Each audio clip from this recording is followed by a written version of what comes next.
perkenalkan, nama saya Angelina Septiapsari dengan NIM K5424054. Di sini saya akan menjelaskan tentang dinamika kependudukan di Indonesia.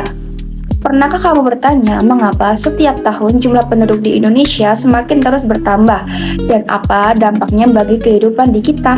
Yuk kita bahas. Nah, di video ini kita akan menjawab semua itu bersama-sama melalui materi dinamika kependudukan di Indonesia. Yuk langsung kita mulai. Apa itu dinamika kependudukan? Dinamika penduduk adalah perubahan keadaan penduduk, baik dari segi jumlah, struktur, maupun persebarannya. Perubahan ini terjadi karena 3 hal utama. Pertama, kelahiran. Kedua, kematian. Dan ketiga, perpindahan penduduk atau migrasi. Ketiganya terjadi terus-menerus dan membentuk kondisi penduduk suatu wilayah. Perubahan jumlah penduduk bisa bersifat kuantitatif, artinya bisa dihitung angkanya, maupun kualitatif, seperti perubahan tingkat pendidikan atau kesehatan. Dan data perubahan ini bisa diketahui melalui 3 cara: sensus, registrasi, dan survei penduduk. Data kependudukan adalah pondasi perencanaan pembangunan. Ada 3 sumber utamanya. Yang pertama, sensus penduduk merupakan pencatatan semua penduduk secara serentak. Dilakukan setiap 10 tahun di Indonesia. Kedua, survei penduduk adalah penelitian pada sampel tertentu untuk data yang lebih spesifik. Ketiga, registrasi adalah pencatatan rutin peristiwa seperti kelahiran, kematian, dan pernikahan. Fakta menarik, Indonesia sudah melakukan sensus penduduk sejak tahun 1961 dan sensus terakhir dilakukan pada tahun 2020. Meski di tengah pandemi, sensus tetap berjalan secara online. Data inilah yang jadi dasar kebijakan pemerintah untuk pendidikan, kesehatan, dan pembangunan infrastruktur. Selanjutnya, kita bahas mobilitas penduduk, yaitu gerak perpindahan penduduk dari satu wilayah ke wilayah lain. Ada 2 jenisnya. Pertama, mobilitas vertikal.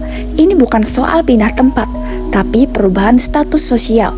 Misalnya, seorang buruh tani yang beralih jadi pedagang sukses. Kedua, mobilitas horizontal. Ini perpindahan fisik melewati batas wilayah, bisa permanen seperti migrasi atau non-permanen seperti urbanisasi harian. Bayangkan kamu tinggal di desa Jawa, lalu pindah ke Kalimantan karena program transmigrasi pemerintah. Itu contoh mobilitas permanen. Atau kamu setiap hari kerja di Jakarta tapi pulang ke Bekasi setiap malam.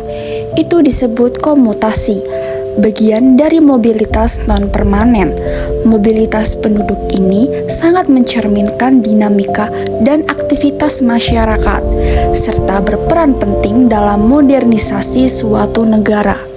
Ini bagian yang paling penting dan menarik, yaitu bonus demografi. Bonus demografi adalah kondisi ketika penduduk usia produktif, yaitu usia 15 sampai 64 tahun. Jumlahnya jauh lebih besar dari penduduk non-produktif. Dan ini adalah keuntungan demografis yang hanya terjadi sekali dalam sejarah suatu bangsa. Indonesia diperkirakan mencapai puncaknya pada tahun 2030, di mana sekitar 70% penduduk berada di usia produktif. Tapi bonus demografi ini bisa jadi berkah atau bencana, tergantung bagaimana kita mengelolanya. Agar bisa jadi berkah, ada 4 syarat yang harus dipenuhi. 1. SDM yang berkualitas dan terampil. 2. Terserapnya tenaga kerja melalui diversifikasi lapangan pekerjaan. 3. Meningkatnya partisipasi perempuan dalam dunia kerja. 4. Anggaran pendidikan sebesar 20% dari APBN dimanfaatkan secara optimal. Kalau gagal, bonus demografi justru jadi beban karena melimpahnya tenaga kerja yang tidak terserap. Indonesia adalah negara berpenduduk terbesar keempat di dunia, dan ini membawa tantangan tersendiri. Bayangkan ini, Pulau Jawa hanya mencakup sekitar 7% dari total luas daratan Indonesia. Tapi dihuni oleh lebih dari 60% penduduknya. Sementara Kalimantan dan Papua yang jauh lebih luas masih sangat jarang penduduknya. Akibatnya, lahan pertanian di Jawa makin sempit, sementara potensi wilayah luar Jawa belum bisa dioptimalkan. Masalah kependudukan Indonesia terbagi menjadi dua. Pertama, dari sisi kuantitatif, jumlah penduduk yang sangat besar menciptakan tekanan pada penyediaan pangan, perumahan, lapangan kerja, dan layanan publik. Kedua, dari sisi kualitatif, tingkat kesehatan kita masih rendah dilihat dari angka harapan hidup yang belum setara negara maju. Tingkat pendidikan dan pendapatan per kapita juga masih perlu terus ditingkatkan. Tapi tenang, pemerintah tidak diam. Ada beberapa upaya yang sudah dan terus dilakukan untuk mengatasi permasalahan kependudukan ini. Pertama, program keluarga berencana atau KB mendorong keluarga memiliki 2 anak untuk menekan laju pertumbuhan penduduk. Kedua, transmigrasi memindahkan penduduk dari pulau padat ke daerah yang masih jarang penduduknya. Ketiga, di bidang kesehatan, yaitu pembangunan puskesmas, posyandu, program imunisasi, dan penyuluhan gizi. Keempat, pendidikan, yaitu penambahan sekolah, beasiswa, dan pengembangan kurikulum sesuai kebutuhan pasar kerja. Kelima, ekonomi, yaitu perluasan lapangan kerja dan mendorong investasi melalui penyederhanaan birokrasi. Angka kelahiran kaisar atau CBR dihitung dengan cara membagi jumlah kelahiran dengan jumlah penduduk di pertengahan tahun, kemudian dikali 1000. CBR di bawah 30 sama dengan rendah, antara 30 sampai 40 sama dengan sedang, di atas 40 sama dengan tinggi. Sebagai gambaran, CBR di Indonesia pada tahun 2020 ada di sekitar angka 17, yaitu masuk kategori rendah. Lalu ada angka kematian kasar atau CDR. Cara hitungnya serupa, hanya saja yang dibagi adalah jumlah kematian.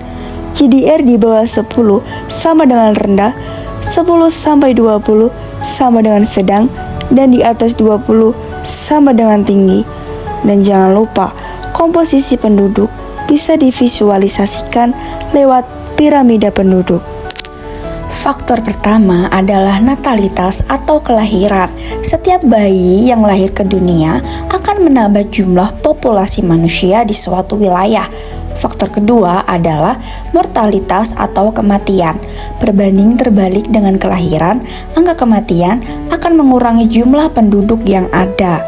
Faktor ketiga adalah migrasi, yaitu perpindahan penduduk demi mencari kehidupan, pekerjaan, atau pendidikan yang lebih baik.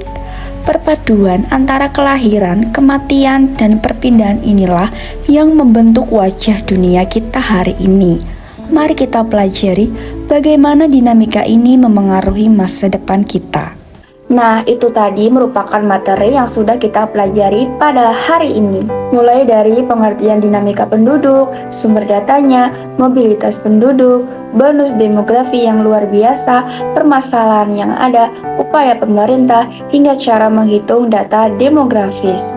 Semua itu saling berkaitan dan membentuk gambaran besar tentang bagaimana penduduk di Indonesia terus bergerak dan berkembang. Sampai di sini dulu ya pertemuan kita pada hari ini. Semoga materi dinamika kependudukan ini bermanfaat dan membantu kamu lebih memahami kondisi Indonesia yang kita cintai. Jangan lupa terus belajar, bertanya, dan jadilah generasi muda yang berkontribusi untuk bangsa. Sampai jumpa di video pembelajaran di berikutnya. Bye-bye.